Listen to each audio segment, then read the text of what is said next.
Hello students, welcome to IELTS with Pavneet General Training True False Not Given class. So आज ही इस class में अपने true false समझेंगे, उनको कैसे करा जाता है and all the basic tips and tricks जो भी आपको ज़रूरत होगी एग्ज़ाम के अंदर। चलिए शुरू करते हैं। आपके लेफ़्ट साइड पे आपका पैसेज है।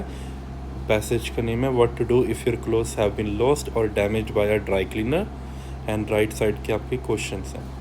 ओके, आपके पास 1 to 7 क्वेश्चंस हैं।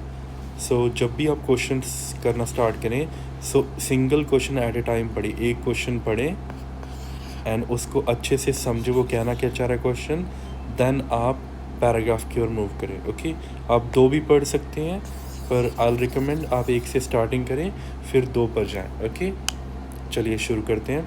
आपका पहला क्वेश्चन है, read out the first question.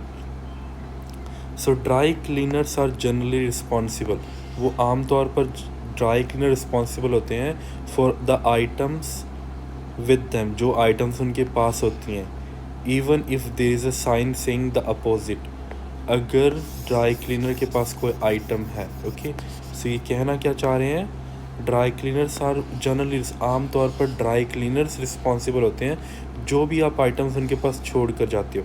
Like आप अगर उनके पास अपना कोट वगैरह कोई ड्रेस छोड़ कर गए हो तो वो रिस्पॉन्सिबल होंगे। अगर उसको कुछ भी होता है, फट जाए वो, गुम जाए वो, तो वो रिस्पॉन्सिबल हो। चाहे वहाँ पर साइन लगाओ, even if there is a sign, वहाँ पर साइन लगाओ अपोजिट, मतलब वहाँ पर साइन लगाओ भी हम रिस्पॉन्सिबल नहीं है, फिर भी वही रिस्पॉन्सिबल होंगे। साइन से कुछ नहीं होता है, रिस्पॉन्सिबल वही होंगे। अपने को यही ढूंढना है भी वो रिस्पॉन्सिबल होते हैं या नहीं होते। चलिए पैराग्राफ में रीड आउट करना स्टार्ट करते हैं। ध्यान दीजिए, पैराग्राफ में आप मोस्टली कीवर्ड्स हमेशा ध्यान दें। यहाँ पर दे रखा है जनरली रिस्पॉन्सिबल, ये आपका एक कीवर्ड है, ठीक है। यहाँ पे साइन की बात हो रखी है, okay. Items left with them हो रखी है, तो ये आपने चीज़ें ध्यान में देनी है। Dry cleaners are legally required to take reasonable action for anything left with them. Okay, dry cleaners हैं वो आर लीगली रिक्वायर्ड, मतलब उनको लीगली ध्यान रखना पड़ता है जो भी आप आइटम उनके पास छोड़ के जाते हो। आप लेफ्ट विद देम, उनके पास कोई भी आइटम छोड़ के जाते हो तो उनको उस चीज़ का ध्यान रखना पड़ता है, ठीक है। You can claim compensation if your items if your belongings are damage और lost while in their care, आप उनसे कंपनसेशन क्लेम कर सकते हो, मतलब आप उनसे पैसे ले सकते हो अगर उन्होंने आपकी जो बिलोंगिंग है, मतलब जो आपकी आइटम है वो यहाँ डैमेज कर दी है, लॉस कर दी है, तो आप उनसे कंपनसेशन ले सकते हो। पर अपने को ये साइन वाली बात नहीं दे रखी कहीं पे। थोड़ा सा और आगे पढ़ते हैं। Even if the dry cleaning company has a sign saying, अगर उन कंपनी ने साइन भी लगा रखा है that they aren't responsible for the item with them, this isn't necessarily true, ये ट्रू नहीं होता। मतलब चाहे वो साइन लगा दें पर फिर भी वही रिस्पॉन्सिबल रहेंगे। इतना पैराग्राफ पढ़ के हमारे को ये समझ लगा है भी वो लीगली रिस्पॉन्सिबल है, तो उनको संभाल के रखना पड़ेगा। नहीं रखते हैं तो अपने उनसे कंपनसेशन ले सकते हैं या लीगल एक्शन ले सकते हैं, चाहे उन्होंने साइन भी लगा। तो आपकी टोटल इन्फॉर्मेशन मैच कर गई है, तो आंसर आ जाएगा आपका ट्रू। चलिए नेक्स्ट क्वेश्चन पे मूव करते हैं। If the dry cleaner loses an item, अगर ड्राई क्लीनर कोई आपकी आइटम को खो देता है, आपकी आइटम जो है उन्होंने गुम कर दी है, okay, they should give you enough money to buy a completely new one. आपको वो इतनी मनी देंगे, अगर उन्होंने आपकी आइटम को लॉस कर दिया है, ओके, तो वो आपको दे should give you enough money, वो आपको इतने पैसा देंगे जिससे आप नई कम्प्लीटली न्यू वन बाय कर सकते हो, ठीक है। ये कहना चाह रहे हैं, अगर मान लो मैंने 500 रुपीज़ का कोई बैग खरीदा, ओके, तो मैं अगर उसको ड्राई क्लीनर के पास देकर आया, ठीक है, एंड उन्होंने खो दिया, तो मेरे को वो 500 रुपीज़ ही देंगे, ओके, न्यू बाय करने के लिए। इस चीज़ का ध्यान रखिए, चाहे मैंने वो 2 साल पहले बाय करा हो या 3 साल पहले बाय करा हो, इट डजेंट मैटर। क्वेश्चन के हिसाब से ये है भी जितने का मैंने ख़रीदा है मुझे उतने पैसे वो देंगे, मैं नया बाय कर सकता हूँ, ठीक है। चलिए अब अपने पैराग्राफ में चेक करते हैं इसको। एज सून एज से पढ़ना स्टार्ट करेंगे as soon as you realise that there is a problem, कोई प्रॉब्लम है, कॉन्टैक्ट करिए उन्हें एंड एक्सप्लेन द सिचुएशन, उन्हें एक्सप्लेन करिए, ठीक है। They might offer you compensation, वो आपको कंपनसेशन ऑफर करेंगे, लाइक मनी ऑफर करेंगे स्ट्रेट अवे, मतलब साथ के साथ, लाइक आप इतने पैसे हमारे से ले लीजिए। इफ़ दे डोंट, अगर वो नहीं कर रहे हैं, you should ask them to either cover the cost of repairing, या तो वो उसकी रिपेयरिंग की कॉस्ट कवर करें। तो अगर वो नहीं आपको कंपनसेशन दे रहे हैं तो आपने उन्हें कहना भी या तो मेरी आइटम मुझे रिपेयर करवा के दीजिए, ओके, उसके पैसे दीजिए जितने रिपेयर पे लगेंगे, और पे फॉर द रिप्लेसमेंट, या उसकी रिप्लेसमेंट के लिए पे करे। If it can not be repair, अगर वो रिपेयर नहीं होते, मतलब मुझे उस आइटम के रिप्लेसमेंट जितने पैसे दीजिए, ठीक है। सो अब इससे अपने ये अनुमान नहीं लगा सकते भी वो नई जितने पैसे दे रहे हैं या नहीं दे रहे, ठीक है। अब यहाँ पे सिर्फ रिप्लेसमेंट वर्ड का, थोड़ा सा आगे इसको और पढ़ते हैं। इफ़ दे हैव टू पे द कॉस्ट, अब इसको इसके साथ कनेक्ट कर रहा है पैराग्राफ को, अगर उनको पे करना पड़ता है कॉस्ट ऑफ रिप्लेसिंग की, यहाँ पे रिप्लेसमेंट की बात हो रही थी एंड यहाँ पे वो रिप्लेसिंग की बात कर रहे हैं, ठीक है। इफ़ दे हैव टू पे the cost of replacing A damage और लॉस्ट आइटम, अगर उनको पे करना पड़ता है कॉस्ट, उसकी रिप्लेसमेंट कॉस्ट पे करनी पड़ेगी। The maximum they are oblige to offer you is the value of the item when it was left with them. अब ये देखो यहाँ पर इसका मेन आंसर पड़ा है। अब जो maximum they oblige to offer, वो जितना आपको ऑफ़र कर सकते हैं वो डिपेंड करता है, okay, is the value of the item when it was left with them, वो उस टाइम पे डिपेंड करता है या उस आइटम की वैल्यू पे डिपेंड करता है जब आप उसको उनके साथ पास छोड़ कर गए थे। मतलब मान लीजिए यहाँ पर पैर नीचे देखिए, आपने कोई 500 की कोई चीज़ खरीदी, ओके, एंड आपने उसको 2 ईयर्स यूज़ करा, ओके, 2 ईयर्स यूज़ करा एंड बाद में उस ड्राई क्लीनर वालों ने उसे लॉस कर दिया, ओके। सो उसकी आइटम अब उसकी वैल्यू अब अराउंड 200 रुपीज़ रह गया। सो जब उन्होंने लॉस करा उसकी जितनी वैल्यू तब थी ना, सिर्फ वही आपको पे करेंगे। सो आपको वो 500 नहीं पे करेंगे, आपको उसकी जो उस समय वैल्यू थी वही पे करेंगे। नीचे लिखा ही हुआ है not what it would cost to replace a new one. So नई जितने नहीं पे करेंगे आपको, वो जितनी उसकी उस समय पर वैल्यू थी, लाइक वो 200 की रह गई, 300 की है या 100 रुपीज़ की है, सिर्फ वही आपको पे करेंगे। तो आंसर आपको न्यू बाय करने के लिए नहीं पे करेंगे, उतनी नहीं पे करेंगे। सो आंसर आ गया आपका फॉल्स। सो उसकी सिर्फ जितनी उसकी प्रेजेंट में वैल्यू है वही पे करेंगे। अगला है if you have the receipt of A damaged item, अगर आपके पास उसकी रिसिप्ट है, ओके, डैमेज आइटम की, the company should refund the amount you originally paid for. जो कंपनी है आपको अमाउंट जो है वो रिफ़ंड कर देगी, जितना आपने पहले ओरिजिनली पे करा था उतनी आपको वो वापस कर देगी। जैसे कि अपने अभी पढ़ा, वो उतनी अमाउंट तो नहीं पे करेगी, ठीक है, उसकी करंट वैल्यू जितनी ही अमाउंट पे करेगी आपको, ठीक है। फिर भी अपने इसको आगे पढ़ लेते हैं, ओके। चलिए, you probably ask to provide evidence, आपको एविडेंस प्रोवाइड करवाए जाने पड़ेंगे।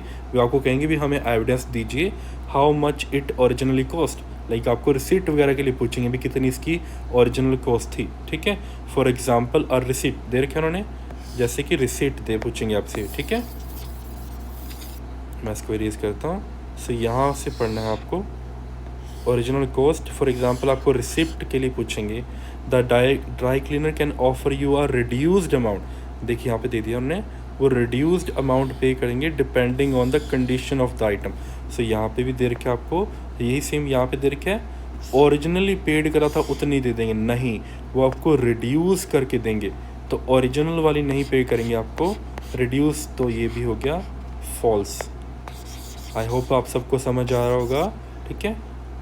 ध्यान से क्वेश्चन को पढ़ें, वर्ड्स पे बच्चे उसका मीनिंग अंडरस्टैंड करके उनको देखें भी मीनिंग मैच हो रहा है या नहीं हो रहा, या मीनिंग में कुछ कॉन्ट्राडिक्ट हो रहा है, ओके। 4th नंबर पढ़िए, it may be possible to get support for your complain from a dry cleaner trade association.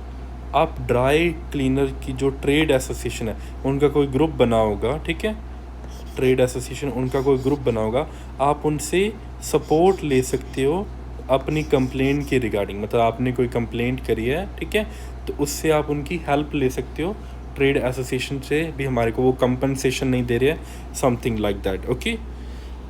ये पॉसिबल है, तो आपका इसमें मेन कीवर्ड है ट्रेड एसोसिएशन। आपको यही देखना है ट्रेड एसोसिएशन की बात कहाँ पर हो रही है। तो अगर अपने ट्रेड एसोसिएशन की बात देखते हैं, ओके, सो नीचे वाले पैराग्राफ में यहाँ तक अपने पढ़ चुके हैं। इससे नीचे पढ़ेंगे national chain touch the customer to hand out, नहीं यहाँ पे नहीं है। रिफ्यूजेस टू कंपलसरी ऑफर दे, okay, is a member of trade, ये देखो ट्रेड एसोसिएशन की बात हो रही है यहाँ पर, ठीक है। तो अब इसको अपने पढ़ना स्टार्ट करते हैं। If the dry cleaner is a member of A trade association का मेंबर है सच एज यूके फैशन, अब ये उस ट्रेड एसोसिएशन का नाम है, उसके अंदर जो कंपनीज जो है like UK fashion and textile association का, you can pass your complaint to them and they may be able to help you, आप उनको कंप्लेंट पास कर सकते हो एंड आपको वो शायद तक हेल्प कर सकते हैं। सो दोनों चीज़ें सेम होगी। देखिए यहाँ पर इधर भी देखा था may be possible to get support, आप उनसे हेल्प ले सकते हो, यहाँ पे भी लिखा है they may be able to help you लिखा हुआ है। तो ये भी अपनी स्टेटमेंट मैच करगी, आप उनको कंप्लेन कर सकते हो। यहाँ पर ये भी देखिए पास कर सकते हो कंप्लेन अपनी ट्रेड एसोसिएशन के साथ, बिल्कुल ये सारी चीज़ें मैच कर गई हैं। तो आंसर आ जाएगा आपका ट्रू। समझ आ रहा है आप सभी को ना। अगर आपको कोई भी प्रॉब्लम है तो आप हमें कांटेक्ट करके अपने डाउट्स वगैरह क्लियर कर सकते हैं। 5th नंबर देखिए question, if you are offer too little compensation, अगर आपको बहुत कम कंपनसेशन दे रहे हैं, मान लीजिए आपकी आइटम 1000 की है, ओके, एंड आपको वो सिर्फ 200 रुपीज़ कंपनसेशन दे रहे हैं, बहुत कम कंपनसेशन मतलब पैसे ऑफर कर रहे हैं। You can request a free report, आप फ्री रिपोर्ट के लिए रिक्वेस्ट कर सकते हैं। अब ध्यान दीजिए यहाँ पे वर्ड उन्होंने यूज़ करा है फ्री, आप फ्री रिपोर्ट के लिए रिक्वेस्ट कर सकते हैं फ्रॉम एन इंडिपेंडेंट ऑर्गेनाइजेशन। तो ये आपके कीवर्ड्स हो गए, आप किसी इंडिपेंडेंट ऑर्गेनाइजेशन से फ्री रिपोर्ट ले सकते हो। चलिए देखते हैं। सो यहाँ पर इंडिपेंडेंट ऑर्गेनाइजेशन की बात हो रही है इस जगह पर, ओके। सो यहाँ पे अपने को देखना है भी वो रिपोर्ट फ्री है या पेड है। सो देखते हैं, you could get an independent organisation to look at your issues and produce a report. So वो आपके इश्यूज़ के लिए तरफ देख सकती है, ध्यान देगी एंड जो आपको रिपोर्ट प्रोड्यूस कर देगी। But this could be expensive, पर ये फ्री नहीं है, ये एक्सपेंसिव है। तो अपनी बात का कॉन्ट्राडिक्ट हो गया। तो फ्री तो नहीं वो दे रहे हैं आपको, वो एक्सपेंसिव मतलब वो चार्जेस ले रहे हैं। तो इसका आंसर आ जाएगा फॉल्स, ओके। नेक्स्ट वन है 6 नंबर क्वेश्चन, देखिए, the most people who take a case about a dry cleaning company to court are satisfied with the outcome. अब जो ज़्यादातर जो कस्टमर्स हैं, जो ज़्यादातर जो पीपल हैं, जो अपना केस जो होता है ड्राई क्लीनर कंपनी से रिलेटेड जो केस होता है, लाइक उन्होंने कंपनसेशन नहीं दिया उन्हें या कम दिया है, जो भी केस होता है उनका, वो अगर वो कोर्ट में लेकर जाते हैं उससे वो सेटिस्फाइड होते हैं, उनका आउटकम उनको सेटिस्फाइड आउटकम मिलता है। Most of the people, like ये रेशियो लेके जा रहे हैं, 70% ऑफ द पीपल उस जो कोर्ट में लेके जाते हैं उससे सेटिस्फाई हो जाते हैं। तो आपको ये देखना है भी वो सेटिस्फाई होते हैं या नहीं होते। दो चीज़ें ध्यान रखनी है, पहला सेटिस्फाई होते हैं या नहीं होते, दूसरा ध्यान देना मोस्ट पीपल है। अगर वहाँ पे फ्यू पीपल दिया हो तो कॉन्ट्राडिक्ट हो जाएगा, ठीक है, ओके। इक्वल नंबर ऑफ दे रखा है तो कॉन्ट्राडिक्ट हो जाएगा। तो ये चीज़ आप दोनों ध्यान देनी है आपने। सो अपने कोर्ट की बात हो रही है नीचे यहाँ पर, if you tried the option above and still unhappy, अब आप भी अनहैप्पी हो विद आउटकम से, you could take your case to court, आप कोर्ट में केस लेके जा सकते हो। There is a time, okay, there is a time limit for going to court, पर इसके अंदर टाइम लिमिट है, मतलब आप कब तक जाए, ऐसे नहीं आप लाइक आपने आज से 20 साल पहले 25 साल पहले कोई आपके साथ इंसिडेंट हुआ तो आपको बाद में याद आ रहा, ठीक है, ऐसे नहीं। For when you took the item to dry cleaner you have up to 6 year, आपके पास सिर्फ 6 साल होते हैं, आप 6 साल के अंदर वो केस को कोर्ट के अंदर लेके जा सकते हो। पर ऐसा तो अपने को कहीं पर भी नहीं देखा भी मोस्ट पीपल हैप्पी होते हैं, सेटिस्फाइड होते हैं, नहीं होते हैं। यहाँ पर उन्होंने अनहैप्पी वर्ड यूज़ जरूर करा है, पर ये ऊपर वाले से बात कर रहा है। अगर आपने ऊपर वाले ऑप्शन ट्राइड किए हैं एंड आप अनहैप्पी हो तो आप कोर्ट में लेके जा सकते हो, पर ये नहीं बताया भी कोर्ट में जाने के बाद आपको आउटकम जो मिलेगा वो सेटिस्फाइड वाले मिलेगा या नहीं मिलेगा, मोस्ट पीपल को मिलता है या फ्यू पीपल को मिलता है, तो कुछ भी नहीं दे रखा।